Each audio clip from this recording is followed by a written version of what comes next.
पढ़ने के बाद अवकाश पढ़ना पड़ता है, उसके बाद डेथ पढ़ना पड़ता है। पहले प्रवेश, उसके बाद अवकाश, फिर उसके बाद मृत्यु यानी डेथ पढ़ना होता है, यानी एडमिशन, फिर रिटायरमेंट, उसके बाद डेथ पढ़ना होता है।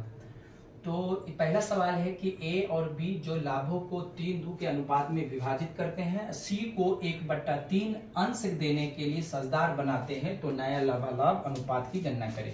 यानी हमको न्यू रेशियो याद करना है। तो सबसे पहले सवाल में देखेंगे कि पार्टनर कौन कौन है। तो इसमें पार्टनर ए है और बी है।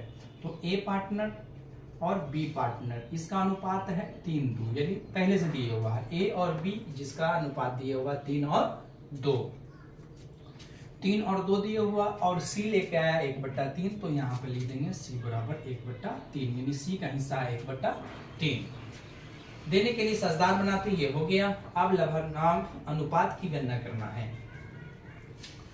तो बनाना है, माना कि कुल लाभ बराबर 1, उसके बाद बचा हिस्सा बराबर 1।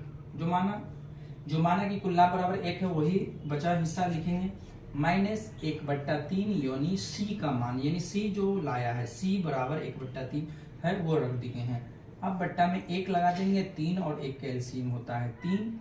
उसके बाद अब ये दोनों का 1 का पारा कितना दफा पढ़ेंगे तो 3 आएगा, 3 दफा, तो 3 को 1 से गुना कर दिए तो कितना आया, 3 आया। तो ये यहाँ 3 हो गया, 3 इकाई 3, तो 1 इकाई 1।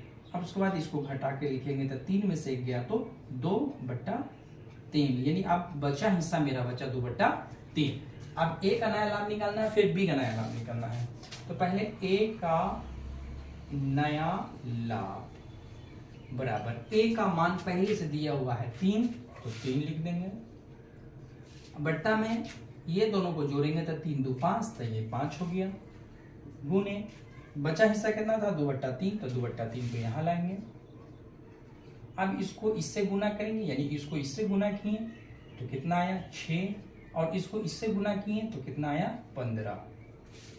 अब फिर बी का नया लाभ निकालना है, तो यहाँ पे लिखेंगे बी का नया लाभ। तो बी का नया लाभ, तो बी कितना है 2, तो 2 लिख दिए। अब बट्टा में 5 लिखेंगे, यानी 3 2 5, गुना 2/3, यही लिख देना है 2/3। अब इसको इससे गुना करेंगे तो आया 4, और इसको इससे गुना किए तो आया 15। अब हमको निकालना है न्यू रेशियो।